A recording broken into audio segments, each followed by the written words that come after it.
Hi guys, this is Hirosaki. This story is all about what if Naruto was in Attack on Titan. Humanity, weak. Strong. Loving. Loathing. Kind.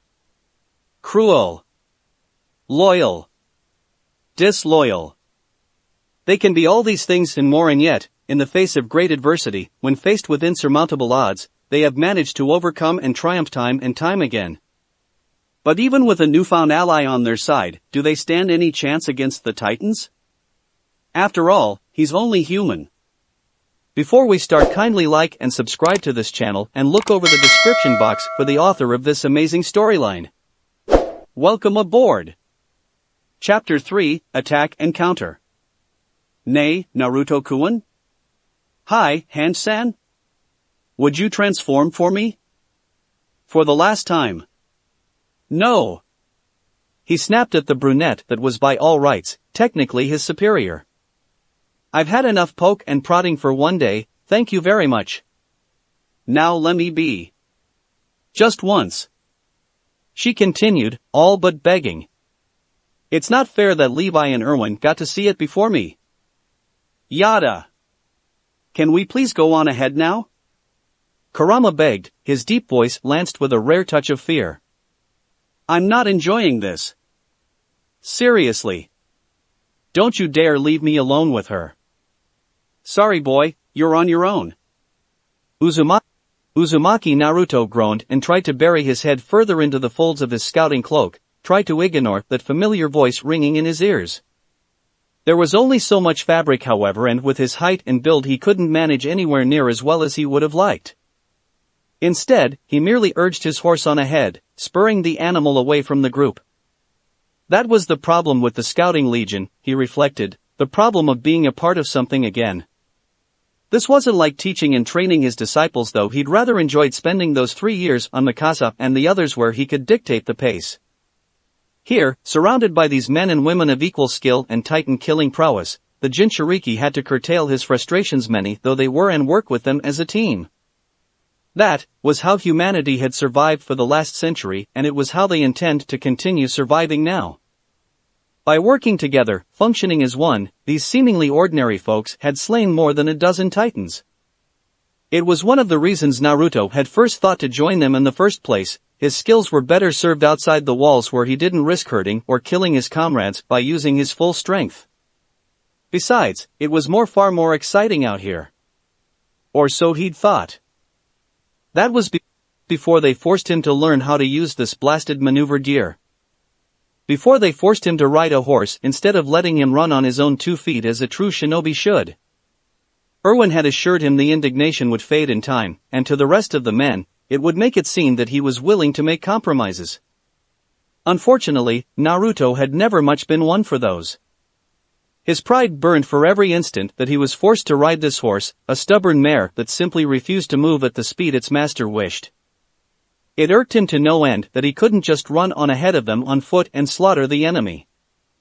That he was forced to ride an animal, a beast of burden no less regulated to move at their pace when every fiber of his being screamed for action and activity, irked him, to say the least.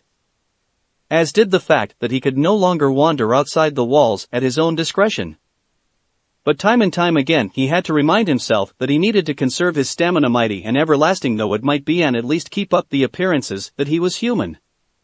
His transformation 3 years ago had given the denizens of Wall Rose quite the shock. He had heard that there'd even been some deaths, quite a few heart attacks had been reported that day. Come on, don't be like that. Not again. Naruto nearly slammed his head into the back of his horse as Hanji rose up beside him, her steed easily matching his stride for stride. Hanji Zoe. A veteran of the survey coppers and admittedly quite the looker when you got past her fascination for all things Titan and authorize. No one new had laid eyes upon his Titan transformation save Erwin and Levi, but unfortunately for them Hanji had been quite dogged in her persistence. When confronted with the knowledge that humanity's sole Titan shifter shows how much they knew, was riding right beside her, the woman simply hadn't been able to help herself. Why, Cammy? Why oh why, was it his fate to be surrounded by weirdos? I'm begging you here. she pleaded. Pretty please. Hanji, I will eat you. Oh, scary. A sly grin crept across her visage. Is that a promise? I'm not kidding, Baka Yuru. It's no use trying to dissuade her. Levi chided beside him. She's having every right to be excited about this. Just as I do. You're excited? Naruto's deadpan was barely concealed. Well, he certainly didn't look it. In fact, if one were to glance at Levi, they wouldn't have thought much of him at all. Short, with straight black hair, sharp eyes, and an almost perpetually disinterested expression caused him to look as though he wasn't interested in anything or downright apathetic, despite the contrary. He almost reminded Naruto of a mini Sasuke, though he'd never have said that aloud. Still, just the thought of it made him smile. The shorter man met Naruto's smile with a deadpan of his own. Oi, what are you smirking for? Nothing. No reason. There was a prolonged silence as the three of them rode alongside one another, the countryside blurring by. So?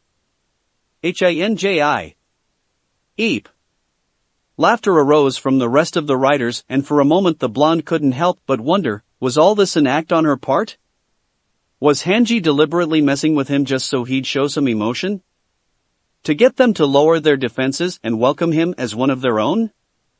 Hanji's enthusiasm is commendable. Erwin reminded, his voice carrying on from the head of their formations.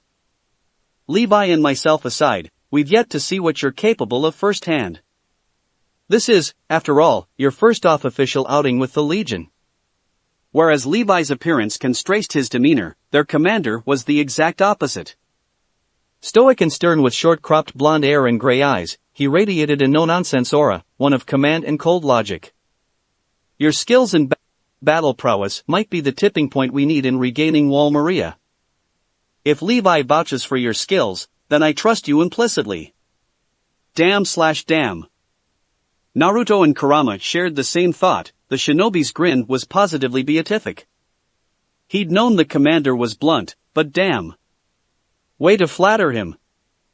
Well, when you put it that way, don't be too surprised. If I wipe out all the Titans by myself. He grinned. For all his earlier woes, it felt good to be a part of something again. Then Hanji started pestering him about the transformation again and his glee faded. He was so busy smacking her over the head he didn't even notice it when Levi rode ahead of him to join Erwin. Indeed, he never gave the matter a second thought. Are you sure it's alright to pump him up like that? It helps if he's motivated. Erwin replied, never once glancing back at the whiskered warrior. Today's exercise will cement everyone's faith in him. If all goes well, we should be able to successfully retake Wall Maria in a month from now. What's important now at this moment is camaraderie. The others won't be willing to throw their lives away for someone they don't trust. Besides, it's better to have him out here in the field than back in the walls surrounded by those cultists. Levi bit back a grimace at that remark, because as always, Erwin had spoken nothing but the truth. The wall cult hated Naruto with a passion. To them he was an affront to their three holy walls, a devilish demon who would bring only disaster and despair. They didn't care if he claimed to be on their side or not, they just wanted him dead. His unexpected Kitsune transformation hadn't made him any friends 3 years ago, and were his Titan form to ever come to light in the public eye, he'd probably be even worse off than before. And then there was the matter of the military police, sheesh. The more he thought about it, the more Levi realized just how many enemies Naruto had made for himself. What was to stop him from becoming fed up with everything and leaving it all behind? Those so-called he kept on about? His shinobi? The ones he'd spent the last 3 years training? No, Erwin was right. They couldn't afford to lose him. Humanity couldn't afford to lose him. You're a manipulative bastard, you know that? He shook his head at last, risking a glance back at Naruto. Although I can't say I disagree with you. Titans. When the cry went up from Petra a split second before the forest erupted to the south, spilling out a swarm of the beasts, pounding in their direction. For a moment, just a moment, the entire survey corps froze. There were so many. Too many. Dozens. Maybe even more. Erwin knew at once what the men and women of his legion were thinking. Where the devil had they been hiding all this time? But now was not the time to hesitate in the face of this newfound adversity. Now was the time for action. Make for the trees. Erwin commanded, knowing at once that even with their 3D maneuver gear the group stood little to no chance on flat terrain. Naruto didn't listen. Even as he thought to issue the same command to the blonde, he was already standing atop his horse, a savage grin ripping across his whiskey-eared face.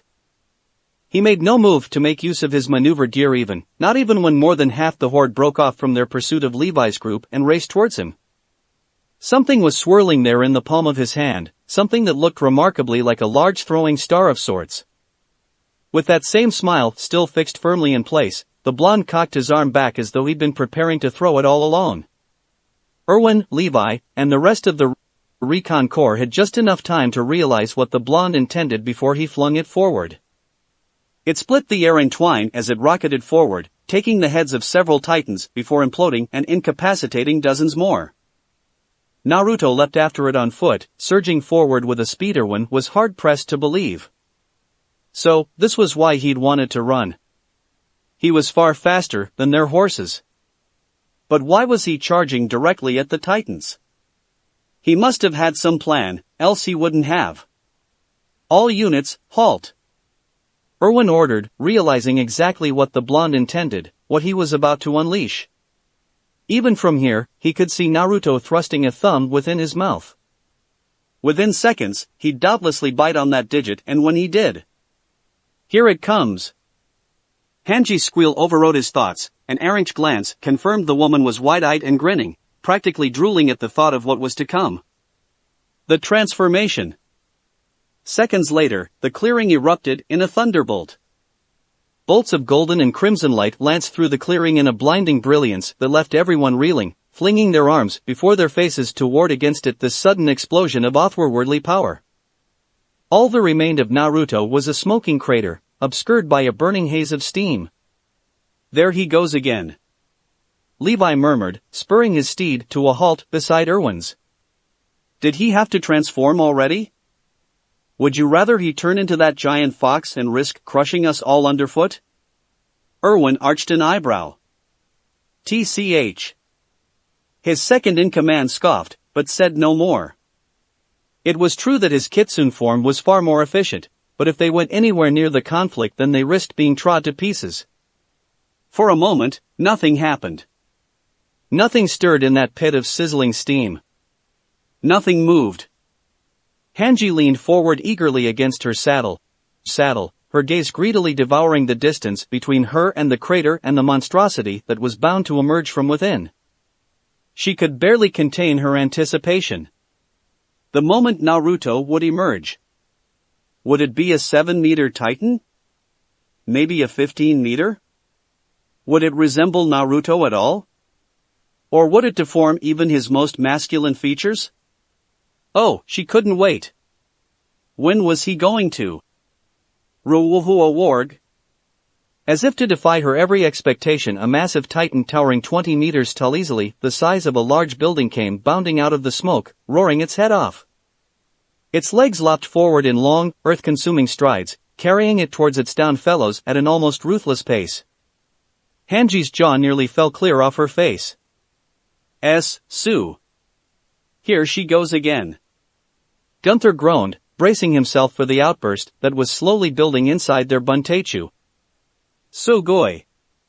Her scream threatened to overpower their ears, nearly deafening the entire squad on the spot. Look at him. He's huge.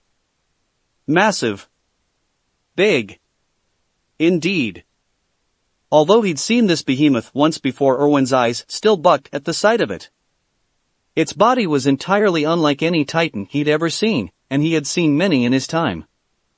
Vaguely humanoid it was, in that it stood up on 2 legs. That was where the resemblance ended. Instead of the standard type, this monstrosity bore not 2, not 4, but 6 arms, 3 to each side. Shaggy blonde hair obscured blazing red orbs and a whiskered face, dropping past his ears and shoulders, framing a mouth full of knife-like teeth that would make even the most hardened soldier shiver. "It's gigantic," Petra whispered, awed by the sheer size of the creature bounding away from them, its armored arms swinging a mile a minute. Naruto's Titan form put on a sudden burst of speed, cannonading forward into its fellow Titans with a roar, fists swinging.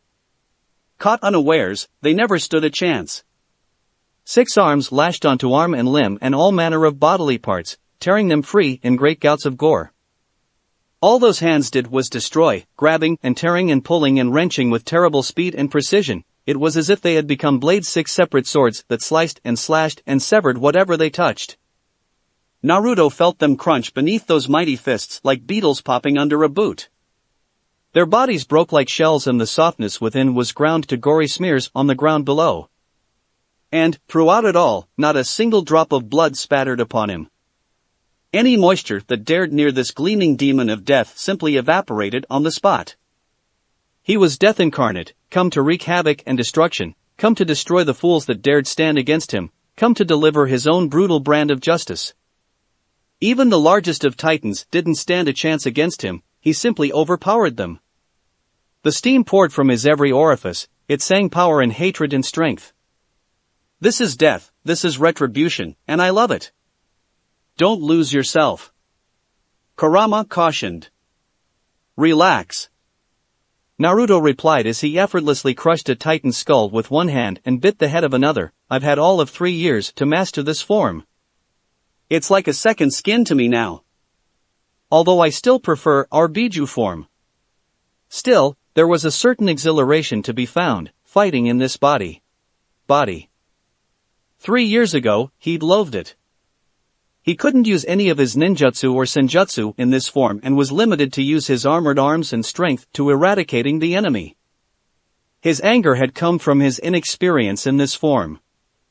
But with experience had come strength, and with strength, confidence. Now, when he fought in this great form, he simply felt free.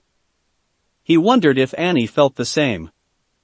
He'd never seen her in her Titan form before, so he had no way of knowing what she looked like when she did change. On your right. Naruto dropped down to his haunches just before a 16-meter type sailed over his head, its spindly arms still outstretched in a failed attempt to grab him.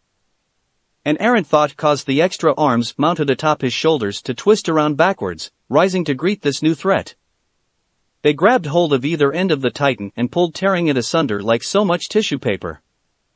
The severed halves dropped to the earth amidst the swarming Titan's upper half twitching, still struggling to rise as the blonde's foot descended upon their neck. One stomp later and the Titan's corpse joined the others in a swiftly growing pile at his feet. He lost himself in battle after that, his body moving purely on instinct, crushing anything that came near, his mind no longer processing the time or techniques it took to end the Titans in artful fashion. He'd be lying if he said he wasn't enjoying this. It was the closest thing he felt to a physical high, every fiber of his being rejoiced in the ugly slaughter taking place around him, glorying in the carnage that he'd created. Alas, all good things have to end. It took him less than 3 minutes to kill 25 Titans. Funny. It seemed like so much longer. As he crushed the nape of his final opponent, he glanced around and realized the clearing was finally devoid of those disgusting aberrants that had come from out of nowhere. Such a shame. Nothing saves a swarm of Titan numbering in the hundreds had any chance of stopping him in this form. He had just enough time to catch back his breath, then he loped towards them in slow strides, eerily aware that just about everyone save Erwin and Levi had their hand on a sword. Well, that was to be expected. Calm down, Levi cautioned everyone. He's not going to attack. But sir. Just calm down. Their squad leader repeated. Naruto's Titan form gazed at them for what felt like a small eternity. Then he sat down, sending the earth shuddering beneath him. The motion was so sudden and unexpected that all but most experienced members of the Scouting Legion drew backwards. Even Hanji flinched aside at the sudden motion, her eyes slightly wide as the Titan simply sat there, contemplating them. Its jaws and mouth appeared to be moving, creaking open and shut as it struggled to form words, and spoke. Yo! Naruto's voice, an octave lower than normal, issued forth from the Titan's mouth. Pretty sure that makes my kill count 25 now. Silence reigned supreme, across the plains. Of the entire scouting Ligan, none save Erwin and Levi could believe their eyes. This was a trick, right? Surely their eyes had to be playing tricks on them. They had to be. It didn't make sense otherwise. There was just no way that this Titan, this demon of death and destruction, once so fiercely and furious, could possibly be so calm. And yet he was. Naruto sat there like the Buddha himself, smiling back at them, his crimson eyes placid and cool, with not so much as a hint of rage. He can really control it. Petra murmured, awed by the display. Oi oi, Orowa said in disbelief, you gotta be shitting me. Erd simply shook his head. This is the power he possesses. Erwin felt a supreme sense of satisfaction as he folded both arms before his chest. Naruto had single-handedly done in his Titan form what would have taken even Squad Levi at least a few minutes to do. Decimated more than 24 Titans on his own, without any assistance. And now he was speaking to them through his Titan form, displaying almost flawless control. This was it. Right here. This was the key to taking back their lives and land, sitting there on the grass before them. With the powers this man possessed, and those that he'd been training, they might just stand a chance. Those members of the Recon Corps who remained gathered were likewise experiencing different states of disbelief. Hanji shared none of that disbelief. Naruto. Everyone jumped. Can I touch one of those arms? She begged. It's okay, right? Right? Just let me touch it. Eh?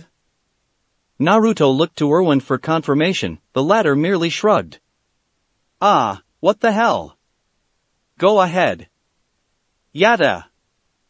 No sooner had the words left her lips than the squad captain bounded forward, wrapping both hands around a single finger. They're big. She observed, noting the calluses upon that lone digit. Really big. Unbelievably big. Nay, how does it feel to be inside that Titan's body?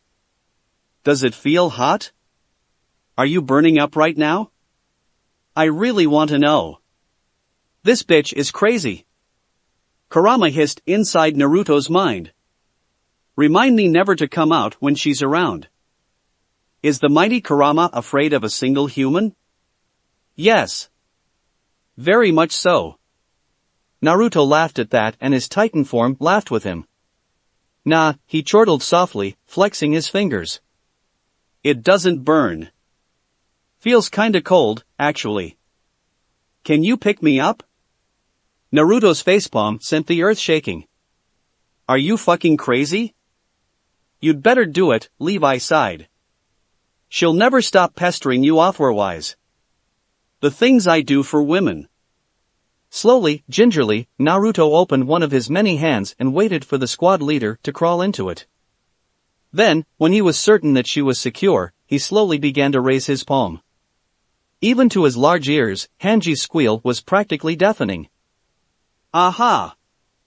Her goggled gaze darted this way and that, hazel eyes eagerly observing every inch of his whiskered visage. You're even more impressive up close. I could just kiss you. Squad leader, that's dangerous. One of their men cried.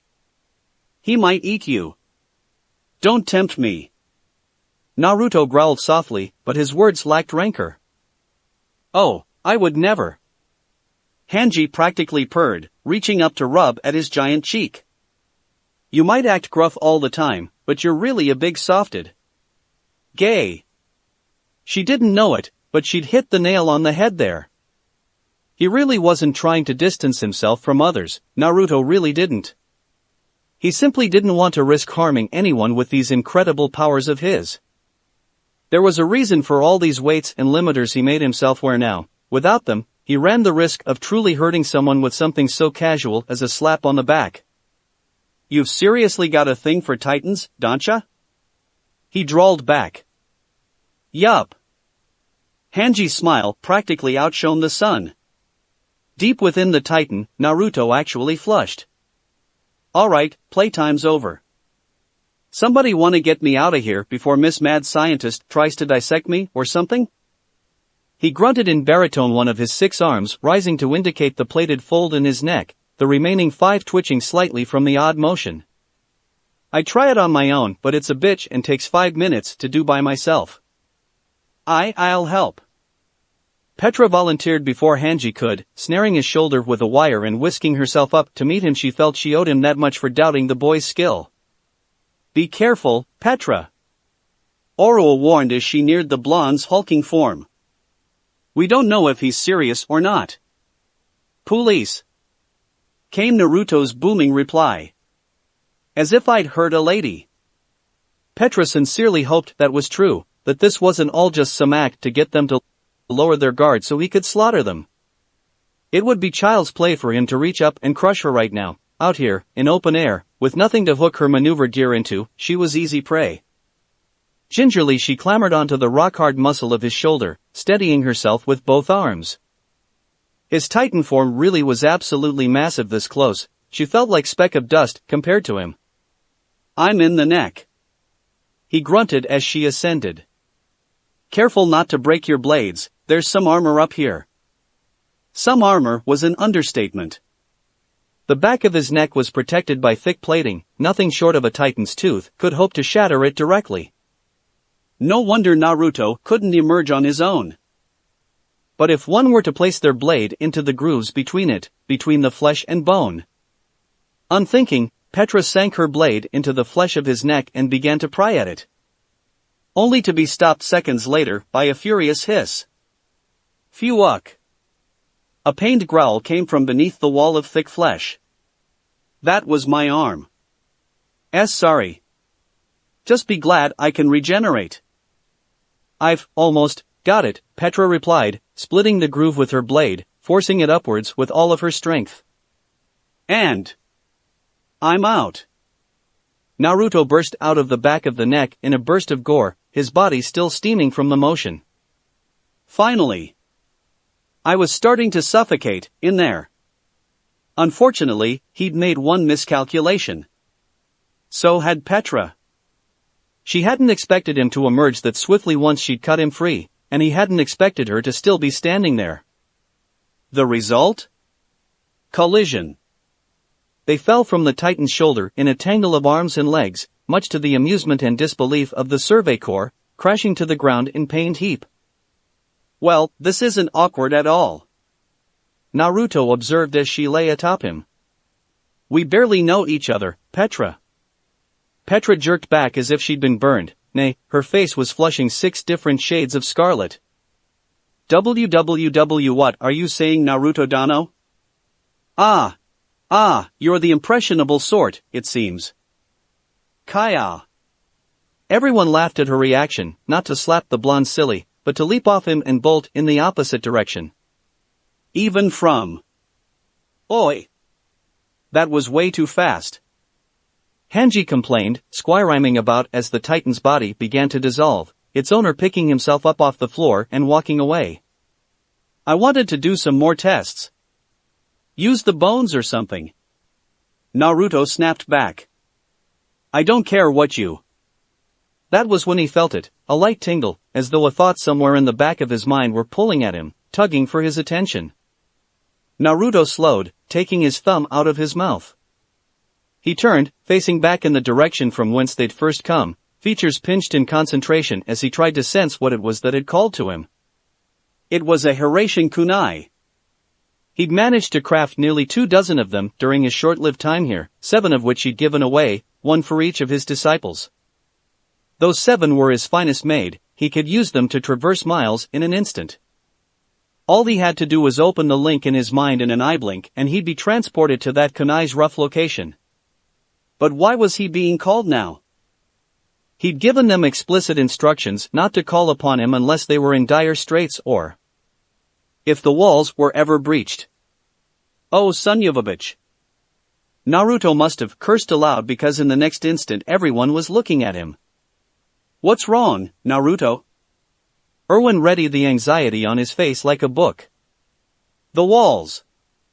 He had just enough time to warn. And in a crackle of golden light he was gone.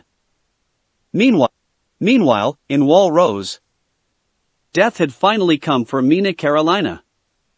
This was it, then, she was going to die. She could smell the warm, fetid breath of the Titan, feel it on her face, swarming around her as she fell. Her hand scrabbled for purchase against the slick walls of its throat, but to no avail. She was falling, plummeting down its gullet to her doom. Helpless to do anything but slide down its throat, it was then that Mina Carolina knew her end was nigh. How was this happening? A foolish question. A stupid inquiry, the answer to which she already knew. She had been there with Aaron and the others atop the wall. She had seen the colossal Titan, witnessed its destruction firsthand. Been forced to watch helpless, as it laid waste to the cannons kicked in the wall and let the Titans in. She hadn't been able to do anything. All of those techniques Naruto had taught her, useless. She'd been far too afraid, too frightened to do anything.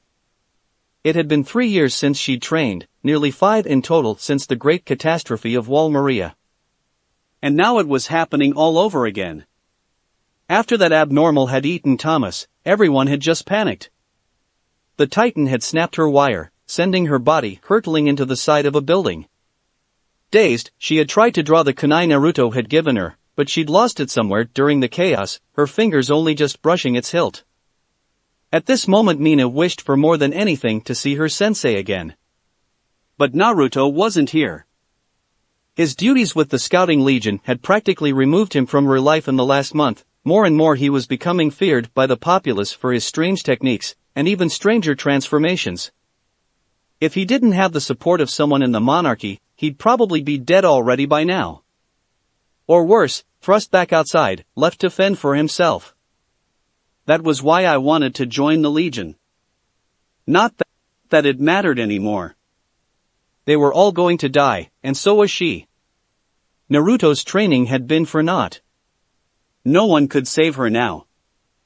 There was just no possible way. Mina. Her eyes drifted open. Mina Carolina. Abruptly, they widened. Why am I thinking about that now? Flashback. They stood there before the torches, faced by the man responsible for their own private hell for the last 3 years. It was to be the night of their graduation, not just as soldiers, but as shinobi. Mina had never been so happy in all of her life. And yet at the same time, she was sad. This would be their last evening with Naruto. Tomorrow he would officially resume his duties as a member of the Scouting Legion. There would be no more training. Clearing his throat, the whiskered blonde began to speak. Mina Carolina. Mikasa Ackerman. Sasha Browse. Jean Kirchstein. Krista Rice. Annie Leon Hart. Armin Arlette. I am proud of each of you. Naruto's eyes glimmered with pride as he read off the list of names into the moonlight. 7 names. Armin Arlette was one of them. Mina had felt bad for him. He had a brilliant mind, but at the same time lacked a strong body to properly use it. Her father had always reproached her for this weakness. She was simply too kind of a person. As a child, she couldn't stand seeing people suffer. Her empathy had only grown with age. Yet another. That same empathy had stirred when she saw Armin, how despondent he'd looked as Naruto passed him by. The very next day she'd all but begged her new sensei to activate the boy's chakra coils as he'd done her own. And Naruto had. To great success. Like Mina, Armin had nearly lost his life countless times over the course of the last 3 years. There had been times when she was almost certain he'd drop out. But the boy had persevered, and as he stood here beside her now tall and proud, Mina Carolina knew at once that she had made a friend for life. You have far exceeded my expectations. Naruto continued, jerking her back to the present with a loud hiss. Not just as soldiers, but as individuals. And as such, I will present to each of you a gift for exceeding. Mina blinked, baffled as their instructor revealed a line of tri-pronged kunai from his coat and began preferring it to each of them in turn. It can only be used once, so take care when holding it. A slight smile broke through his fierce facade, rendering his next words soft and kind. I know it sounds corny, but think of me when you need me most, and so long as you've touched that kunai, I'll be there. Consider it a one-time freebie. Because, from this day on, I am no longer your teacher. We are equals. Brothers and sisters in arms.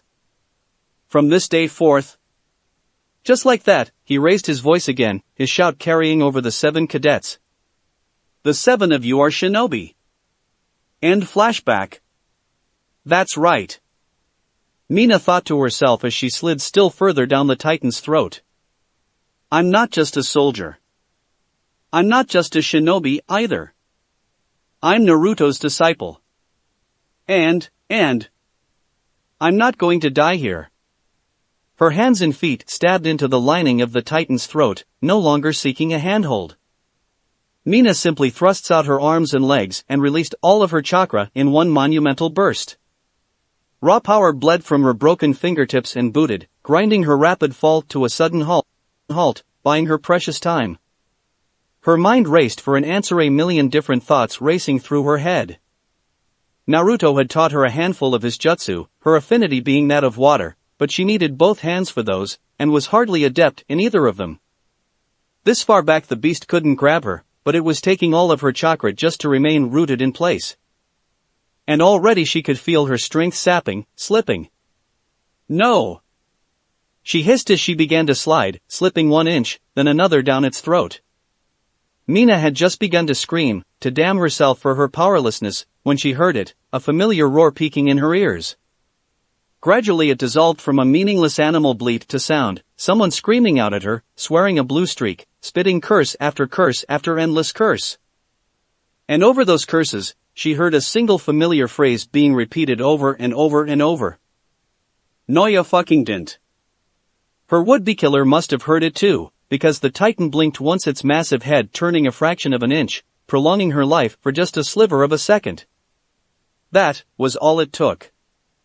A golden white blur streaked across Mina's vision, interposing itself firmly between her and the Titan's gaping maw, lunging into that black abyss to pull her back from the brink of oblivion. A hand locked around her wrist, squeezing with enough force to fracture the bone.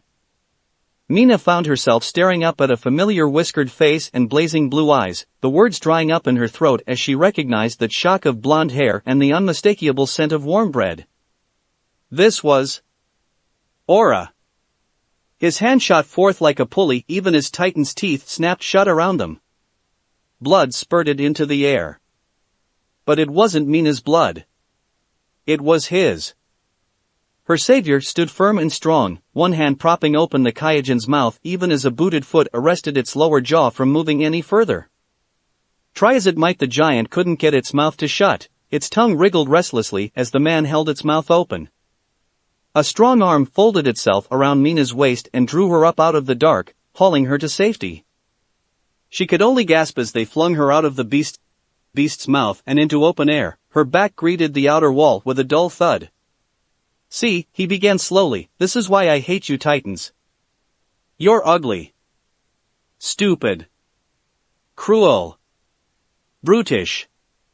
I could tolerate that. But this time, you assholes touched my precious disciples. His remaining palm raised itself up in silent offering, fingers clenched into a claw, clutched around spiraling sphere. Mina recognized it at once, because Naruto had taught her the very same technique. Rasengan. The Titan began to react to this sudden and more immediate threat, reaching a giant paw up at its mouth.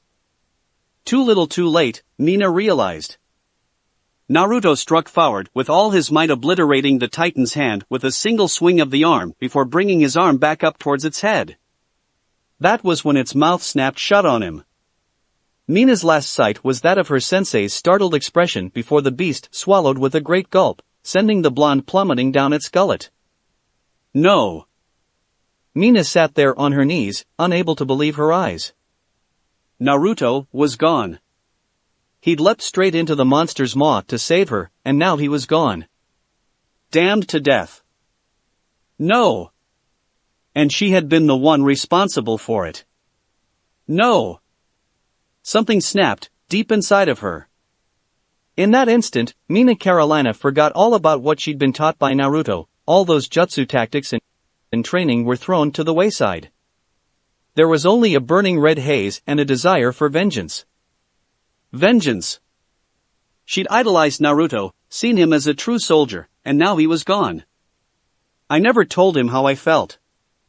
She had never told him that her feelings ran deeper than those of a master-student bond. She'd secretly fallen in love with him sometime during the last 3 years. She'd kept quiet about it, had planned on telling him tomorrow when he returned from his expedition beyond the walls. But that would never happen now. He was gone. And it was all her fault. A raw scream ripped from her lips, a mournful cry of love lost, garnering the Titan's attention.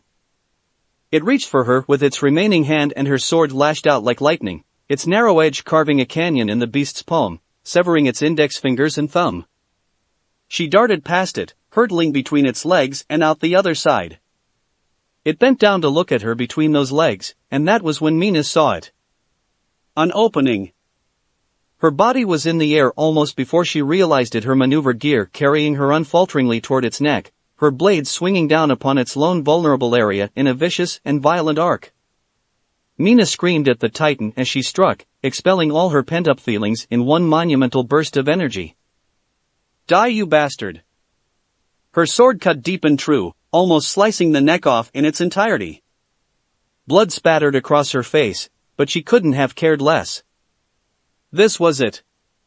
Her first kill. She'd avenged Naruto-sensei.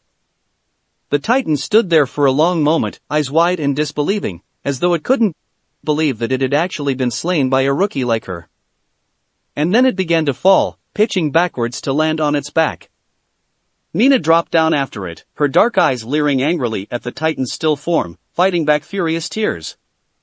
Now that she'd avenged Naruto, the anger was gone, all that remained was sorrowed resolve. She would not let his sacrifice go to waste. Thank you for saving me, Sensei. She whispered. I promise I won't let you down. And she wouldn't. She would slaughter every single Titan. As if an answerment, a deep rumble arose from the Tyran's gut, prompting Mina to risk a second glance back at the belly of the beast. Was it still alive? No. That was impossible. She'd given it a clean cut across the nape of its neck, so what was happening with its stomach? Another rumble reverberated from the creature's belly, causing its corpse to convulse. It sounded almost like something was shrieking inside of it, growing louder in each passing second. Raisin Shuriken. A body erupted out of the Titan's stomach in an explosion of gore, blade in hand. Mina froze. She could see the current of wind swirling in his palm, spitting, sparking as the jutsu extinguished itself. His feet had barely touched the ground before she recognized him. Although his hair was slick with slime and his body greased with gore, there was no way she could have mistaken him for someone else. Those blazing blue eyes, roaring high with the flame of defiance, the wings of freedom emblazoned proudly upon his great green cloak. Naruto-sensei. She kanonied into him without a second thought, her arms locking around his waist and holding tight. He was alive. He was covered in gore and stank something fierce, but he was alive. And wait. Something was not quite right. She felt as though she should be holding more of him than she was, her arms wrapped around both of his. And yet she felt only one. I owe you one, Mina. He touched a hand to the lone kunai still dangling around her neck. If it weren't for you, I'd never have made it back here in time. Mina felt the tears well up in her eyes, this time she was powerless to stop them. Naruto noticed. Hey, don't cry now. You did well. Naruto, but. The blonde blinked. Your arm. Indeed, Uzumaki Naruto had lost his left limb. All that remained below the shoulder was a ragged stump, dripping droplets of blood. It was gone. Forever. He gave the stump a precursory glances, though only noticing it now for the first time. Mina tensed, expecting an outburst for her concern. Instead, her sensei smiled. It isn't worth much. Naruto soothed, stroking her hair with his hand. Besides, it's just one arm. I'm glad you're safe, though. I could hear everything from inside the Titan's stomach. That was your first kill, wasn't it? Great job. A pained grin pulled at his whiskered cheeks, draw up in a smile that sent her heart fluttering. I'm proud of you, Mina. Sensei. Mina started to cry then, all her pent-up feelings leaking through her eyes and down her cheeks. Naruto said nothing to this. He simply tucked her head into his chest with his remaining arm and held her, allowing her to bury her head in his cloak for what felt like an eternity. Nay, sensei. I want to tell you something. Naruto didn't reply, he merely looked at her, as though awaiting the question. In the end, she couldn't say it after all. And no, never mind, it can wait. Armin Arlert heard the sound of footsteps drawing nearer, but he daren't move. He heard voices calling for him saying name, and even then, he did nothing. Said nothing. Eren would have done something. Said something to reassure them. But Eren wasn't here. Not anymore. He was gone. Dead. Devoured by the Titan. It should have been me. He should have been the one to die. Not Eren.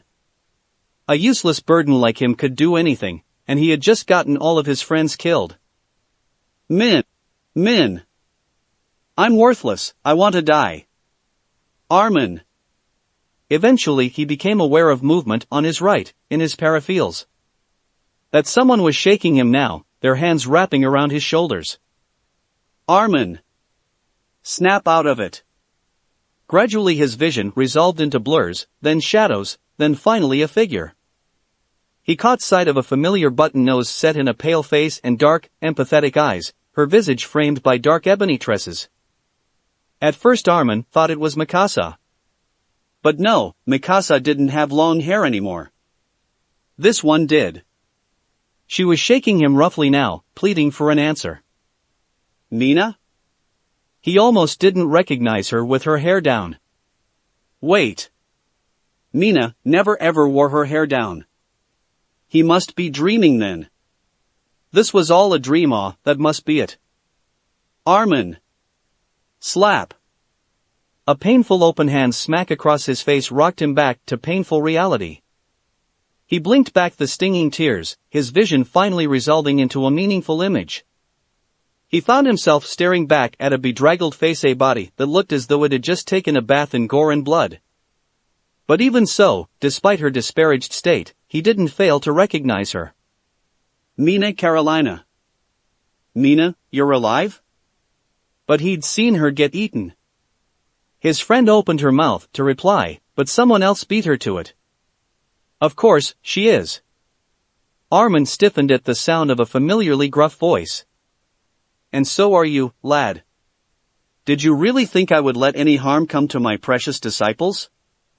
The boy started at the reminder, surprised to find Naruto standing tall there behind him, his whiskered visage set in the slightest of scowls. He was covered in blood and slime and his right arm was missing, but he was still very much alive. He'd never been happier to see him in all his life. If there is anyone who could drive the Titans out of the walls, then it was definitely, wait. Sensei, your arm. Oh, this? Naruto glanced at the severed stump of his shoulder, still trickling blood. Like I told Mina, it's just one arm. Nothing serious. Besides. With a grunt the inexplicable occurred, a fresh limb sprouted from the detritus of his ruined arm. Naruto stared at his sleeveless limb for a long moment, flexing his fingers.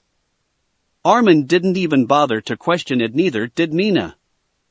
They'd seen their fair share of oddities and ends from their teacher in these last 3 years. The growth of a new limb didn't shock them anywhere near as much as it should have. Naruto, was this man really only human as he'd claimed to be? Armin didn't think so. More and more he was beginning to think of his master as some kind of monster. That was not to say he feared him, however. Oh, no! This was one monster he would gladly welcome at any time. Just having Naruto in the immediate vicinity was enough to bolster his confidence, to make him want to stand up and fight again. "Where's the rest of your squad?" Naruto turned his head, searchingly. "There should have been 4 more of you." Armin saw Mina pale out of the corner of his eye. Doubtless she was experiencing the horror of watching everyone get slaughtered again. Drat, he'd started thinking about it again. Just like that, it all came rushing back. The deaths. Thomas. Aaron. All the others? Aaron. What about Aaron?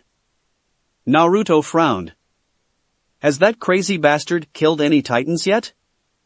No. Then where the hell is he?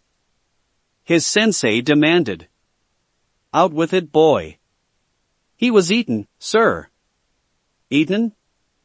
For a heartbeat Naruto's face blanked, his eyes draining of all emotion. Then they drifted shut, his lids dusting with orange seconds later. Armin's excellent mind recalled it as Sage Mode. Supposedly it gave Naruto fine-tuned sensory abilities, including the sensing of life. He'd yet to teach it to any of them, citing its many risks, but even so, Armin wondered what his fellow blonde was attempting. Was he trying to track down that titan so he could slaughter it? He'd taught him how to fight after all, so it would make sense if he... Well, I'll be damned. Naruto's sudden announcement caught both Armin and Mina off guard. He's still alive. Then more softly, I didn't think he was like me. That's not possible, sensei. Armin argued, refusing to cling to false hope. I was there. Just trust me on this, kid. Came the curt reply. Aaron will be fine. Right now, we need to worry about ourselves. Trust you? But Naruto would say no more. Anyway, it's about time we did something about this. He decided suddenly, his head snapping toward the south. I can sense a lot of people over there. Without another word he leapt off the roof, his maneuvered gears launching him across the sky in a cloud of wind. That's right. Armin remembered. Naruto doesn't use gas to propel himself. He uses the wind. Thanks to his immense reserve of chakra and natural affinity for air itself, a gas-propelled tank wasn't needed.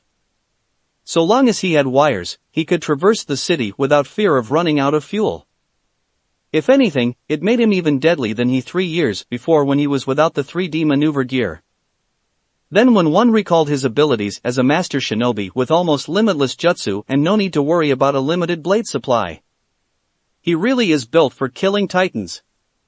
Let's go, Armin. Mina was suddenly ahead of him, rappelling after the rapidly retreating blonde. We don't want to be left behind. Hi. Together they took off after Naruto. It was only when the latter slowed his pace that they were able to catch him. What are you planning, sensei? Armin was hesitant to ask. He knew Naruto well enough by now to know that the blonde's plans were often well-conceived and disastrous for those he plotted against. Alas, his only response was to laugh. Once more, Mina Carolina was reminded just how much admired and why she secretly loved this soldier standing before her. It wasn't just his good looks, although those were certainly a factor. It was his charisma. He was as much a man of words as he was action. His very presence could inspire dozens to do the acts of thousands. And then there was that foxy grin on his face. Yes, this was why she loved Uzumaki Naruto. And why she could never tell him, what could someone so extraordinary possibly want with someone so ordinary as her? Sensei? She asked once more, echoing Armin's question. You said it was time for something? What exactly might that be? Naruto's grin looked like it belonged on Lucifer himself. To mount our counterattack. Oi, Jean. What do we do now? What can we do? Jean Kirchstein hung his head low, refusing to encourage Connie any further. We finally received the order to retreat, but we can't get over the wall because we're out of gas. And my chakra's so low right now that I'd probably only make it up halfway. We're all going to die thanks to those fucking cowards in the support squad. He gazed up at the dark skies overhead. It looked as though it was going to rain any moment now. Damn. He felt so pathetic right now. Absolutely wrecked. Most of the survivors had gathered here on the rooftops. There were only a few dozen remaining out of the hundreds that had been sent out to exterminate the Titans. Granted, he'd helped to save a few, but in doing so, he'd all but exhausted his reserves. Chakra-enhanced speed could only save so many after all. A nagging sense of guilt silently condemned him for the many he hadn't been able to save. Completely pathetic. He hadn't changed at all. Back then, he'd volunteered for the training solely to impress Mikasa. It hadn't worked. He should have known she only had eyes for the instructor. He'd gotten a few skills out of it, true, but his outlook on life had yet to change. If only they had waited one more day. Then he would have been safe in the interior with the military police. That's why we have to go all in on those Titans. Connie would not be denied. Their only way out was to race into the headquarters, deal with them, and retrieve the gas. The only other option was to avoid them until they eventually ran out of gas. And that meant death. No matter what option they took, they were still screwed. Damn it all. He swore. This is hopeless. Sasha Browse was of the exact opposite opinion. She knew from first-hand experience that. Let's do it. She urged her fellow recruits. Stand up. If we all work together, we can do it. I'll be in front. It's your business if you want to get yourself killed, Potato Girl, don't drag us into it. One of them murmured. Her enthusiasm was met with despondent looks and sorrowed faces. All those gathered here had lost someone to the Titans. They'd survived through pure luck or outright cowardice. Sasha herself was one of the lucky few that had managed to escape the worst of it all, a testament to Naruto's harsh training. He'd praised her for two things, her endless appetite and her unbelievable physical endurance. Compared to Jean, he'd called her a living example of a Jonin once. Her affinity for Earth gave her nearly limitless reserves of stamina. Come on now, yet again, she tried to rouse them to action. If we all work together, I'm sure we can. Shut up, you elitist. Accused another. You had that special training. We didn't. Are you planning to leave us behind so you can scale the wall yourself? Sasha opened her mouth to deny that fact, and just as quickly snapped it shut. They were right. She hadn't used any of her chakra yet. If she really wanted to, she could easily run up the wall to safety. So why hadn't she? Only a handful of these people were known to her. She had no real obligations to any of them now that the order to retreat had been sounded. With her speed she could easily outrun any Titan on her own, so that definitely wasn't fear holding her back. So why was she still standing around? Oh, I wish Sensei were here. Wish granted. Well now, I see a bunch of idle hands standing around.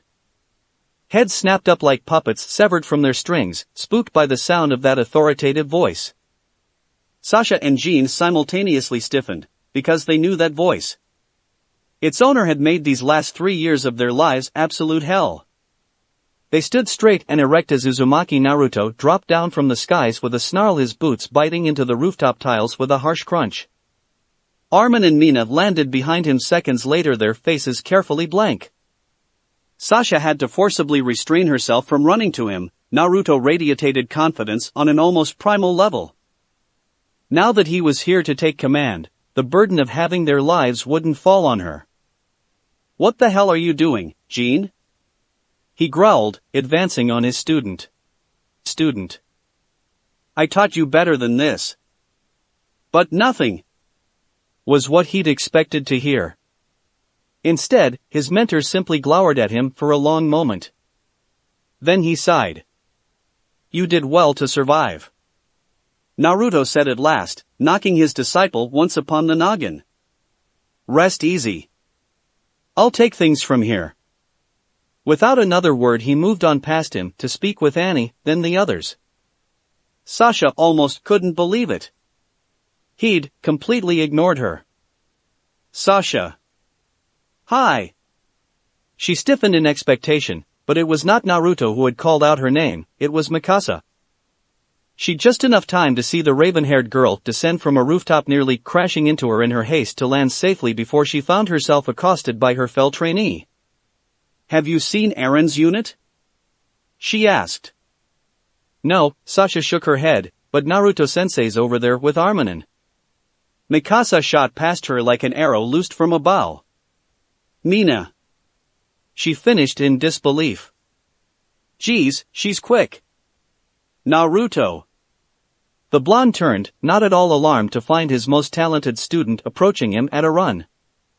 It seemed most of the survivors had gathered here after all, and now Mikasa was amongst them. Good. He expected no less from his star pupil.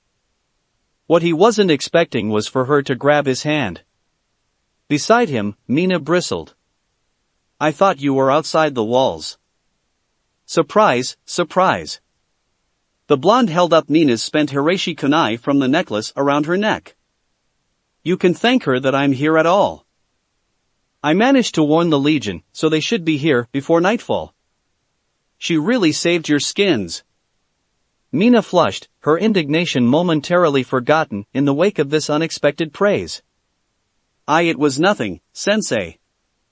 Don't dismiss yourself so easily. Naruto laughed, drawing her close. If you hadn't used that kunai, most of them probably wouldn't be alive right now.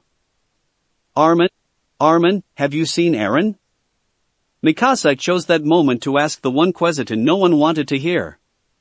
Mina's smile shattered like so much glass. Crap. Armin thought to himself. How can I look her in the face and tell her what happened? We were separated from him. Naruto cut in smoothly. He knew Mikasa, she cared for her brother more than anything. Ordinarily, that wouldn't have been a problem. But with her newfound skill set, not to mention the unhealthy amount of chakra she'd taken from Kurama 3 years ago, her emotional state was a cause for concern. The last thing he needed was a destabilized killer on his hands.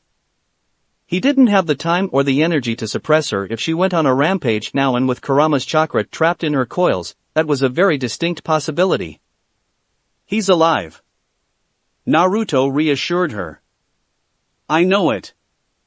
That suicidal bastard's probably out there killing titans as we speak.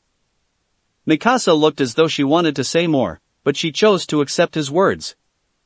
After all, Naruto would never lie to her, right? No, of course not.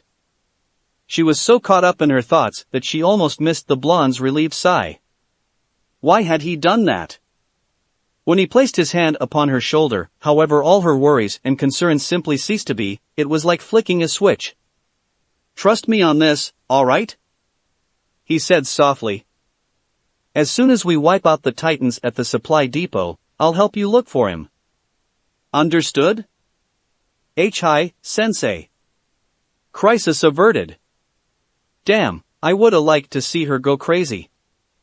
The kitsune sulked, sullenly. She's keeping an awful lot of emotion tamped down in there. Now's not the time for that, and you know it. I don't feel like fending off a mini-you at the moment. So?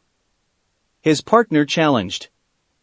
Just how do you intend to get these fools up and running, then? Like this. Oi, Mikasa. His star prodigy turned. Is this everyone who hasn't made it over the wall? I think so. Good. Naruto was already striding forward, reaching for his sword. Then if that's the case, we don't need to wait any longer. Listen up, maggots. Naruto thrust his blade high, commanding the attention of all assembled there. I know, you're afraid. Some of you may even be terrified. That is understandable. You're weak. But I am strong. I will protect each of you with my life, I swear this on my Nindo. Stand behind me and I will lead you to victory. Our counterattack begins now. But in order for it to succeed, I'll need your help. Silence reigned supreme. It seemed not even Naruto's presence could galvanize them, Jin thought to himself. He was after all, only human. Right? Lowering his blade, the blonde sighed and crossed his hands together in an all too familiar shape. Taju kage bunshin no jutsu. A plume of smoke echoed his words, one that dissipated just as quickly, revealing a startling sigh. There was a silence as the cadets beheld these sudden and unexpected reinforcements. They'd each witnessed this jutsu firsthand on their very first day of training, but not like this. Instead of summoning 6 clones, he'd created dozens, each armed with maneuver gear and weapons, same as the original. They lined the streets around them, perched upon towers, stood upon rooftops, swarming the area for miles around. Gasps arose up from the cadets. No one had been expecting so many to appear upon his command. Are you with me? They demanded as one. Speak now, or stay here and die. As one they set out, each of them diverging in separate directions until only the original remained. He wasn't about to babysit them, some would die no matter what he did. He and his clones would protect these cadets, as best they could. That was all he could do. They were only human after all. But being human, as he'd come to discover, wasn't quite so bad after all. He turned his head, catching Mikasa's eye, holding her gaze in silent obscurity, knowing at once that she would follow him if he stepped off this rooftop, perhaps even to her death. Most of these recruits did not know what they were getting into, yet he'd still chosen to shoulder the responsibility of their lives anyway. Those with the will to live and fight for tomorrow, follow me now. Without another word, he erupted into motion, hurtling into the air, refusing to look back. He'd done all he could. The rest was up to them. If only Erwin and the others weren't so far away, they likely wouldn't make it back to the wall until evening. Until then, the task fell to him to keep these kids alive. No pressure, right? Did I mention I love your sense of humor? Ha!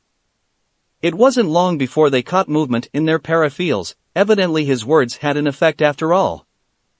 It was only when that same movement resolved itself into the shape of a titan that Naruto realized he might have underestimated the fear his students had felt. They were probably still back there, knees knocking together. Or not.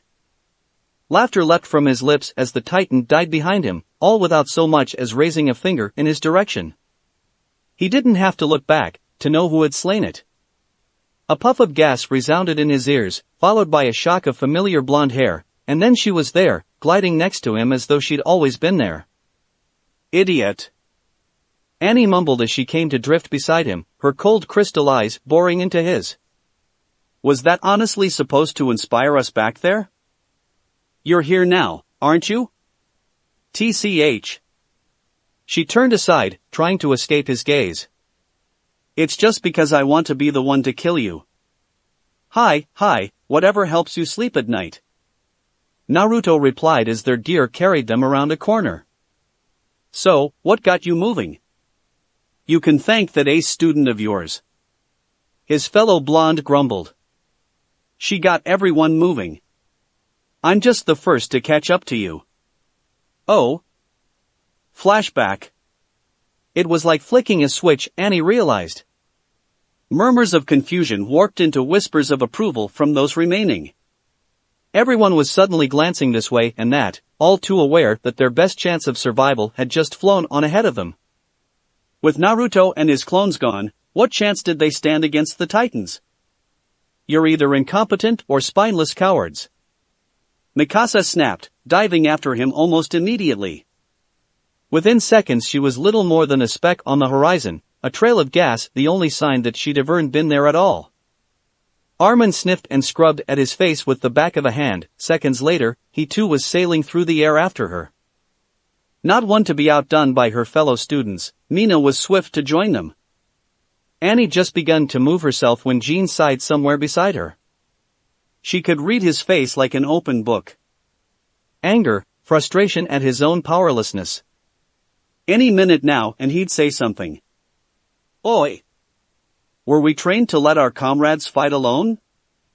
At this rate, we're going to turn out to be spineless cowards. With a roar he lunged after Mina, his cry carrying on into the distance. Didn't expect to hear that from him. Reiner murmured. Guess we might as well lend a hand. That did it. Hey! Cowards! Weaklings! Retards! Sasha was the next to leap into oblivion, racing after their mentor. End flashback. So? She asked. I take it you have a plan to keep us alive? Don't I always? I'm not even going to dignify that with a response. Here they come. Both blondes turned to regard the one who had spoken. The latter was lightly amused to find that it was Sasha who had spoken, taking Naruto's flank. Annie didn't envy her that position. Although the skies were swiftly growing black with the bodies of the recruits, so too were the streets filling with titans, the behemoths now attracted by the presence of so many humans in one area. If Naruto didn't do something soon, this might be a mass ace after all. There he went. Scatter and advance at all costs. Naruto shouted. Don't slow down, not even for an instant, or they'll catch you. His words carried on ahead of her as the vanguard finally reached the first wave of titans, then there was only blood and battle. Some weren't quick enough to heed his command. 6 recruits were caught or dead before they knew what had happened. Everything seemed to move very slowly after that. It was almost as if the gods themselves had stopped to take personal notice of the carnage unfolding in the streets. Mikasa was quick to distinguish herself amongst the combatants, effortlessly slaying 3 titans without even pausing to adjust her course. Nina, to Annie's surprise, proved exact opposite. The once shy reserved girl now struck out at titans with borderline reckless behavior. Armin actually gained his first kill in that battle, despite being scared half to death by the carnage raging around him. Marco and Berthold nearly got eaten for their reckless stunts. Jean and Liner were forced to double back just to save their comrades. Others weren't quite so fortunate. Annie cringed. A girl beside was snared out of the air by a titan, its massive fist crushing her body to a pulp. Ahead of her, a boy lost control of his maneuver gear and flew right into a titan's maw. His screams echoed in her ears as she rushed past, knowing it would mean death to attempt a rescue. She could see the fury etched into their faces. They're powerless at knowing their fate. Naruto's clones proved an admirable distraction, but there's simply too many titans for him to save everyone. Where were all these titans coming from? With each loss, Naruto became more and more aggressive. He simply tore through whomever and whatever barred his way. There was no subtlety or grace in his movements. Annie realized he'd taken advantage of his nearly immortal body and used it to devastating effect. His chakra allowed him to make savage turns that would have torn most men in half, his hands and blades ripping into any giant foolish enough to accost him. And there were many who dared do just that, aberrants drawn to him by his unique chakra, eager to devour him, swallow him whole. They all died. Whether by blade or fist or raisin shuriken, he cut them down, uncaring for what happened to his body. Annie soon lost track of his count altogether. It had to be somewhere in the 50s by now. He truly is a beast, she thought to herself. Sheathed in that strange golden shroud of his, he simply weathered their attacks and eviscerated their bodies into unrecognizable shapes. He became little more than a blur, working harder and harder to preserve the ever-dwindling number of cadets under his command. Advance! He commanded those remaining. Do not waste the sacrifices of your fallen comrades. Advance! Yes, sir. Annie had to hand it to him. Naruto really did know how to take command of a situation. He allowed them no time for grief, ushering them ever onward before their feelings of regrets and sorrow could overcome them and leave their bodies crippled with fear. 3 more died before they reached the halfway point, before Naruto finally skidded to a halt on a rooftop and flung out a hand. All units! Halt! Boots skidded and tiles crunched as the 20 remaining recruits of the original 30 slid to a halt beside and behind him, wondering why he'd called them to stop. They soon saw why. 2 titans were headed in their direction, each easily larger than 14 meters each. One wasn't even worthy of mention with its spindly frame, the other however proved another matter entirely. What the hell was that? No sudden movements. Naruto warned, leaving Annie to question his judgment once more. Ignoring the adrenaline pounding in her ears, she risked a glance at the second Titan. Muscled from head to toe, it cut an imposing figure amidst the carnage, striding forward with thick footfalls, utterly uncaring of everything in its path. Wait. If it continued, its path would eventually take it right past their vantage point. Annie got a better look at it as it stormed forward, its shaggy brown hair obscuring pointed ears and furious angry eyes. It was truly a fearsome thing to behold up close. Its square jaw flighted open as it neared them, its mouth creaking apart with a ponderous creaking. Sasha whimpered softly to herself at the sight, unnerving several recruits. "We should kill it," Mina hissed. "Quickly, before it gets any closer." "Steady," Naruto said, raising his hand for calm. "Steady." Still closer it came, bounding forward with its inexorable stride. "Sensei!" Sasha squealed. "Steady!" And then, just when Annie was absolutely certain they were going to die a fool's death, because of this blonde baka of a captain. Arc. To their disbelief and his satisfaction, the 15-meter Titan broke into a run and bounded right past them, never once sparing them so much as a second glance. Annie felt her mouth drift open, her lips forming a silent O as the 15-meter type cannonied into its fellow Titan with all the force of a hurricane. They grappled with one another for a brief instant. It soon became apparent that the abnormal-looking one held the advantage in terms of strength alone, if not skill. Rah! Breaking free, it lashed out like an axe, clenched knuckles slamming into the smaller Titan's head, all but launching its skull from its shoulders in a grisly gout of gore. The recruits watched, disbelieving, as the severed skull crashed into a building miles away, its grotesque visage twisted in the agony of its last moments. Its body seemed to have other plans. However, the headless figure made a singular attempt to rise before the Titan stomped down on the nape of its neck, ending its life.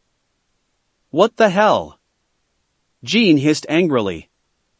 "Did that fucker just finish it off?" Armin finished with a gasp, disbelieving. "But how did it know about the Titan's weakness?" Connie frowned. "It must be an abnormal." Naruto's lips curved up in a slight, secret smile. "Fata boy, Eren. So, I'm guessing it's time for the second phase?" "Pretty much." "Jean!" he shouted. "You're in charge. Get them to the supply tower, quickly. I'll meet up with you once I've finished up here." His words had a rippling effect on the others. Why was he suddenly leaving? It didn't make any sense.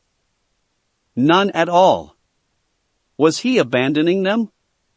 Leaving them to their fate so he could scale the wall on his own? Why me? Jean gaped. "We were doing just fine with you in charge." "Huh?" Naruto growled. "Is the student questioning the teacher again?" "No. No sir." "Then hop to it." He snapped. "I'm counting on you. Annie. You're with me. We'll help that abnormal suppress the Titans around the tower. I can help, too. I'll be fine." The blonde waved Mikasa's concerns aside, ignoring her as she edged forward. "You're needed elsewhere. Annie and I don't need gas to maneuver." "But..." "Mikasa. Go." The black cat hesitated a moment longer, torn between duty and decision. Then she darted forward, placing a swift kiss upon his lips. Her mouth seemed stuck there, as though she would never pull away. There was a silence, one swiftly broken. Choking gasps arose out of the recruits. They couldn't believe their eyes. Mikasa had just kissed the instructor. Such a thing was unheard of, even here in this time of crisis. She dash. Mina gaped. Kissed him? Sasha was of the same mind. So was Annie. "What the hell, Mikasa? Please don't die, sensei." Mikasa whispered as she pulled away, her cheeks burnished the faintest shade of pink. And then she was gone, whisking off into the distance before anyone could question what she had done at all. Naruto was left standing there, eyes and mouth working wordlessly. For the first time in the last 3 years, he truly was without words. What the hell? He hadn't been expecting that. No one could have expected that. How was he supposed to cope with the sudden knowledge that he'd been kissed by the same girl he'd spent the last 3 years training? Granted, the age gap between them had shrunk to only a year now, but a kiss? What the hell was he supposed to say to that? How about, booyah? You Rusi. I feel the same. Before he knew what was happening, Mina was there flowing like the water that was her element, flinging her arms round his neck. Thankfully, her lips found his cheek, not his face. Please, don't take any unnecessary risks, teacher. She pleaded softly before disengaging and rappelling away. Good luck, sensei. Armin saluted against his chest and took off after Mina. Sasha was the next to approach him. Browse, you, too. Naruto groaned. What the hell is this, Worship Naruto Day? I'm not complaining. Of course you're not, you lecherous fox. But Sasha didn't kiss him. She simply wrapped her arms around his chest and squeezed as tightly as she could, burying her face in his jacket. It was only then that he realized she was crying, sobbing into the fabrics of his cloak and shirt. She held tight to him, as though to release him meant the end of her. I'm very grateful for everything you taught me. She gasped out, diving towards the tower before he could utter so much as a word. Jean was the next and very last to confront him, leaving the blonde to hope Krista and Emer had somehow been able to make it over the wall. If they hadn't. Are you sure about this? He glanced at the dozens of titans swarming the square, growing closer with each passing instant. Soon they'd be overrun. Oi, you guys are acting like I'm gonna die or something. Naruto forced a rough laugh. Get out of here, you slacker. Do your job. Just be careful, teach. I don't want to hear that from someone like you. Naruto watched, quietly and patiently waiting as the cadets flung themselves off the rooftop, hurtling towards, then through the windows of the supply depot. Only when he was certain that they'd made their escape did he finally turn to face Annie. She was giving him an icy glare that could have put Haku to shame. Was she jealous? Why did you want me to stay with you? She demanded to know as they leapt to another rooftop, away from the encroaching horde. You would have been of better use in there. Naruto shook his head, clearing himself of confusion, and offered a lopsided smile. I wanted to discuss the coordinate, also known as that titan over there. He indicated the rogue titan with a finger, still rampaging against the other titans in the face of all overwhelming odds. I'm willing to wager you know who it is, don't you? Within a heartbeat he felt the killer intent. She was angry. No, she was beyond angry. She was pissed. Ho, that's some fine killing intent you have there. Naruto tittered softly. You only have yourself to blame, you talk in your sleep, after all. For the first time since he'd met her, Annie Leonhardt actually flushed, the slow coloring of her face left her literally unable to speak. You snuck into my room. Just once last month. Naruto shrugged. Boy was I surprised, I had no idea you liked to sleep in. I swear I'll kill you. Relax, I was bluffing. He grinned. That was just a guess. But by all means, thanks for the information. Annie grimaced, refusing to speak. She'd been had. Once again she'd underestimated Naruto's intelligence. She really didn't like where this was going, not at all. Why, I already know. Naruto continued. It's Eren, of course. I knew at the moment I realized he was still alive. Only a titan can survive in another titan's stomach. He must have transformed and tore his way out of there in order to escape. I understand that. What I don't understand is how or where he got that from. He's had the ability for quite some time now, it's merely been dormant inside him. Don't you find it strange? How would a boy like him suddenly gain the ability to shift like you and me? Annie refused to answer. Ryo arg. Both blondes turned at the sound of the scream, alarmed to find the rogue Titan Eren howling in pain. The reason for his agony became quite obvious as they beheld the other Titans continuing to chew upon it. Having lost both of its limbs since they last looked, it seemed almost certain he would die for real this time. And the coordinate with him. Her mind made up, Annie drew her blade. Maddened with fury, Eren bounded forward, despite all the Titans weighing him down. He had eyes for one last target, an abnormal that unbeknownst to Annie was responsible for devouring Thomas hours before. With a scream that put the gods to shame, Eren shook himself free of his captors and with one final leap locked tight his jaw round the creature's neck. Still screaming, he hoisted its spindly body high, then higher still, until the only thing holding it aloft was his jaw strength alone, his broad teeth biting deep into the nape. His gaze snapped towards those he had shaken off, eyes green and narrow. With a single swing of the dead body he flattened them, grinding their bodies to bloody smears in the streets. Then straightening, he dropped from his crouch and swung again, tossing its body into an approaching Titan, sending both beasts crashing through a nearby building. Steam spurting from his jaws, Eren dropped what little remained of the neck, leering in the direction in which he'd thrown Thomas's killer. Oi! Naruto whistled. Did he just beat that motherfucker with another motherfucker? Ruarg! Eren threw back his head and roared for a final time, howling his fury to the heavens, sending the earth itself shaking. Then his eyes rolled back. His body sank forward, crashing to his knees, plowing face first into the dirt. It did not rise again. He must have finally burned himself out, Annie realized. Even as a Titan, one only had so much stamina. And still, other Titans were coming. There had to be hundreds of them now, drawn by the close concentration of humans and Naruto's irresistible life force. This was bad. If they reached Eren's body and devoured him before he could be extracted, then... Annie started towards him, just a little, but it was more than enough to confirm her mentor's suspicions. I knew it. Naruto's smile grew another inch. For whatever reason, your objective is, and always has been, Eren. That got an answer out of her. What are you going to do? Naruto laughed.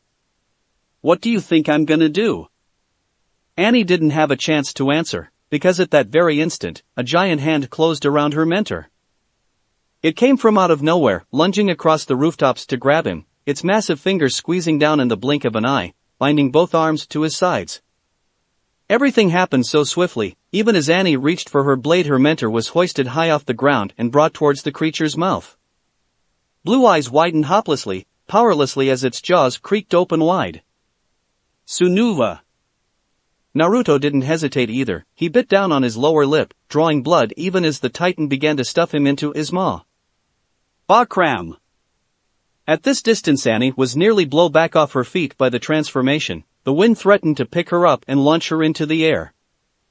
Naruto's Titan form burst out of the smoke in all its towering glory, 6 hands locking around the Titan's face and neck.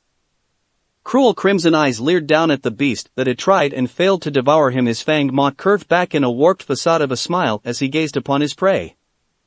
A soft sigh plugged itself between his teeth, building in volume until finally. Roarg! Jean glanced up as the building shook around them, trembling at its very foundations. What was that noise just now? It had sounded familiar. Almost like, nah. That wasn't possible. Naruto wasn't a Titan, right? What a stupid thought. Shaking his head of such thoughts, they were in the midst of planning to take their gas back, thanks to Armin's plan. But without Naruto and Annie, this involved an awful lot of risk. Now that they had all but run out of gas, they had to gamble everything on this plan, armed with only shotguns and blades. Why the hell did he put me in charge? He wondered aloud as he loaded the rifle. It's not like I'm cut out for this sort of thing. Just the thought of it made him wonder why he'd put up with this crap to begin with. Naruto had always been there from the start, always pushing him for more, always forcing him to strive then excel until finally the day came when he reached the top 10 graduates. Naruto had pushed himself out of himself, and Jean hated him for that. He was making him think. Strive to be more than he could ever be, when he really wanted only to live safely in the interior. Damn him for being so persistent. For pushing him into this leadership role. Another tremor shook the building, closer this time. Oh, just what's going on out there? He wondered aloud. Naruto, Annie, you'd better not get yourselves killed and leave me in charge here, damn it. Annie Leonhardt had never felt so conflicted in all her life. It had only been 5 minutes since Naruto had transformed, since the rogue titan had fallen, and already she knew the outcome. Even for all his speed and power and might, even with Eren's rampage having slaughtered so many, Naruto simply couldn't hope to handle the titans on his own. Slowly, but surely, he was being overwhelmed. An arm here. A leg there.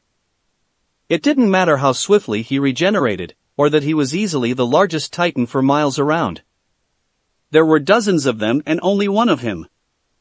It was a testament to his incredible fighting skills that he'd lasted this long without support, that he was even alive at all.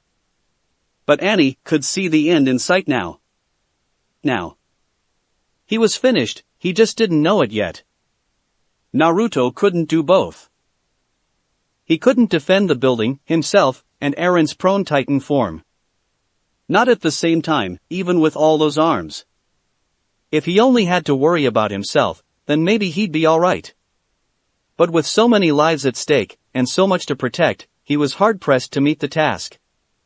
Too pressed. She watched him thrash around with gusto, crushing 2 titans against one another with his bare palms, his remaining arms working tirelessly to fend off the horde even as it worked to stream around him. He wouldn't be able to keep this up for much longer, regeneration only counted for so much after all. Why doesn't he just use his other form? If he transformed into that monstrous kitsune, then those things wouldn't stand a chance. He'd crush them in an instant, along with the rest of the town and any survivors who might be hiding nearby. It was then and only then that Annie truly understood. Naruto could easily shift into his Bijou form. He'd simply chosen not to, knowing that he might trample innocents and buildings underfoot. It made sense that he would his smaller, but by no means less deadly titan form.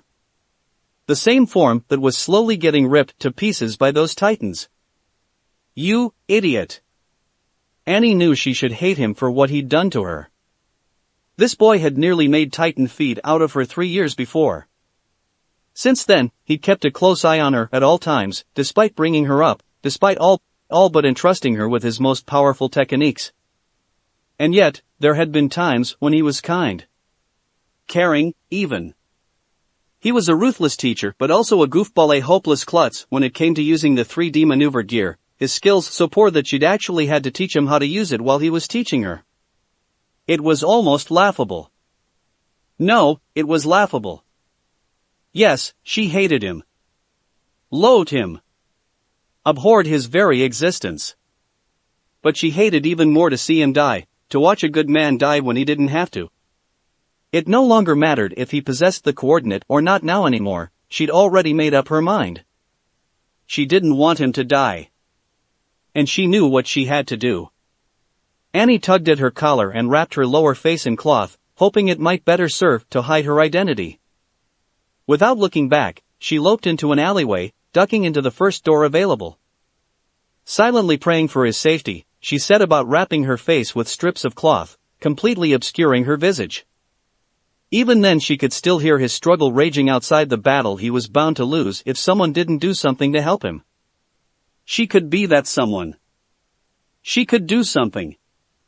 But what about her mission? At the last instant she hesitated. She couldn't risk being discovered, and if she were, who knew what Bertholdt or Reiner might do to her? But if she didn't do something, and soon. Damn it. Annie placed both fingers in her mouth and, visualizing her goal, bit down. Hard. Save him. She had to save him. Consequences be damned. Foul ichor spurted into her mouth, causing her to gag back on her own blood for a terrifying instant as she awaited the transformation. But nothing happened. Nothing at all. Oh no. No no no. Not now. Her feelings, her duty to her people were getting in the way. Again. Shrieking in frustration, bit down again, nearly severing her thumbs in the process. Come on. She nearly screamed. Come on. Unbidden, her mind flashed back to those very words. Flashback. Come on. Naruto stood over her, laughing. Another round. Another victory. Another loss. Annie lay there, looking up at him, struggling not to shout. How many times did that make it now? She didn't want to remember. Time and time again he'd knocked her down, and time again, he demanded that she stand back up. You have an amazing technique. He complimented her. Who taught you? My father. She supplied sullenly. So, your old man could. Who cares? Annie snapped at him, glowering as she found her footing. Doing this is pointless. I can't beat you as I am now. And besides, anti-personnel techniques don't factor into our scores anyway. She indicated the other cadets with a glance, many of whom weren't even trying at all. So, everyone just take it easy until it's over. I'm sure a big, suicidal bastard like you wouldn't know this, but the right to join the military police and live in the secure inner district is only granted to the top-scoring 10 graduates. The only people who bother participating in this are either stupidly serious like your disciples, or seriously stupid. You're one of my students too, Annie. So? She lunged at him then, trying to sweep his legs out from under him. Naruto laughed and jumped over her sweep, his boots touching the small of her back as he sprang off and over her. For someone who claimed to be only human time and time again, he was certainly agile. Why in this world are the people most capable of opposing the Titans the only ones given the privilege of avoiding them entirely? She countered, grabbing his fist when he struck out at her stomach. How do you think it got to be such a farce? Who knows? Naruto grabbed her elbow in turn, twisting it behind her back. I'm only human. I can't possibly hope to understand such things. Then maybe it's just human nature? Maybe. He did something with his right leg then, she couldn't tell what.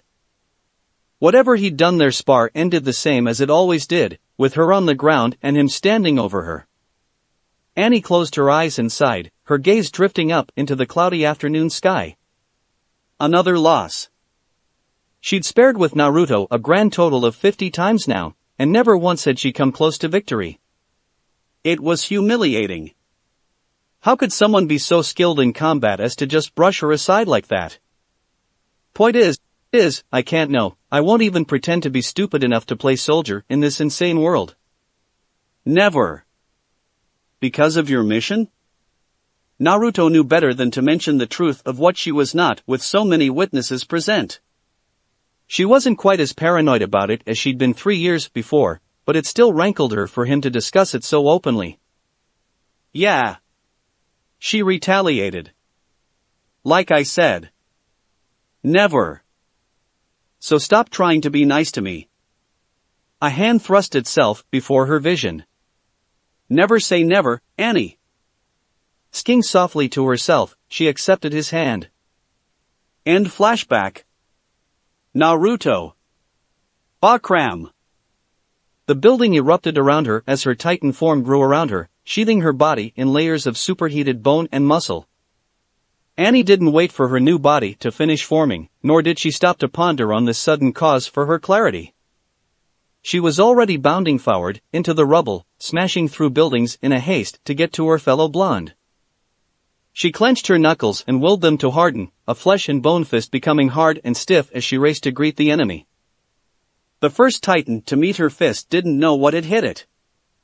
One moment, it had been gnawing upon Naruto's shoulder, the next, her diamond-hard knuckles launched it halfway across the town. In the face of this new and unexpected threat, the other Titans began to turn, but too late. She was already amongst them, lashing out with overwhelming speed and precision. Her body was a raging hurricane and the Titans mere bricks and stones before her wrath, blown away into bloodied pieces before her wrath. Rhea Arg! A furious scream left her lips and deafened her enemies, giving life to the maelstrom of emotion raging inside her chest. Kill! She'd kill them all for what they'd done. Each and every one of them. Her mind slipped into a black haze. There were only the enemies before her, only the urge, the need to kill. So kill she did. She tore and ripped and ravaged everything in her path, tearing them away from the battered blonde in a series of swift submission holds and back-breaking blows. Between the two of them, the remaining Titans didn't stand a chance. Caught between the elegant female Titan and the overwhelming speed and power of the six-armed Titan, they found themselves swiftly eradicated, reduced to little more than gory smears upon the walls and buildings. Their slaughter seemed to last forever, when in reality, it probably lasted only a couple of minutes. They killed nearly 100 Titans together in that square, moving with a teamwork established over the last 3 years. It felt wonderful. Wonderful to resume her Titan form, to throw herself into battle without pause or preamble, to decimate the enemy without thought or cause. And when it was finally over, when the blood of her foes stained the streets and sizzled in her hair, Annie finally allowed herself to think. Naruto turned to regard her, his red eyes wide with disbelief, or so she thought. Then they narrowed, and she could see the pride shimmering within those deep crimson depths. When he extended a clenched fist, Annie felt her heart skip a beat. After all this, was he actually? Good job. He ground out, still holding up his clenched knuckles. Despite herself, Annie laughed, and her Titan body laughed with her. Baka. Tenderly, Annie returned the motion, bumping fists with him for the first time since they'd met. It was quite a comical sight, two Titans bumping fists together, grinning like a pair of complete idiots. That wasn't far from the mark. She felt like a complete idiot just then. But it was the first time she'd smiled in what felt like forever, and it felt damned good. Look out, Titans! Annie caught motion out of the corner of her eye just then. Mikasa and the others had finally emerged from within the supply depots at long last, their tanks filled to the maximum. It was time for her to disappear while she still had the chance. She didn't need to rely on gas thanks in part to her wind affinity. She could climb the wall later at her leisure. She didn't have to worry about Eren's fate, either. Knowing Naruto, he would make certain that he done his utmost to residential. Right now all that remained was to run. And so she did. Annie raised one giant finger to her lips for silence, then she bolted. Naruto didn't waste any time either. She saw him already sprinting towards Eren's prone Titan form and stabbing his hand into the neck, extracting him from the now shriveled up corpse. Cries of shock and surprise rose up from his students, echoing in her ears as she Annie didn't pay them any heed. She was far too focused on getting the hell out of here somewhere safe where she could shed her Titan form without anyone noticing that glaring sight of her female form. Shame flooded her as reality set in. Her moment of emotion might have cost her most dear, ruining her mission altogether. Forever. Idiot. She was cursing herself even as she ran for the safety of the wall, her transformation coming undone around her. She had to run. She had to get away and hide before someone other than Naruto finally made the connection between herself and the appearance of the female Titan. It was stupid. Absurd. She'd risked exposure all to help him. What was she going to do when Reiner and Berholt found out? And they would find out. She knew this in her heart, because she'd seen them. And if she had seen them, then they'd seen her. By the gods, what had she done? What have I done? That's it for this reading. Hit like and subscribe for a free ticket pass going to the different worlds of anime fanfiction. Looking forward to having you on board again.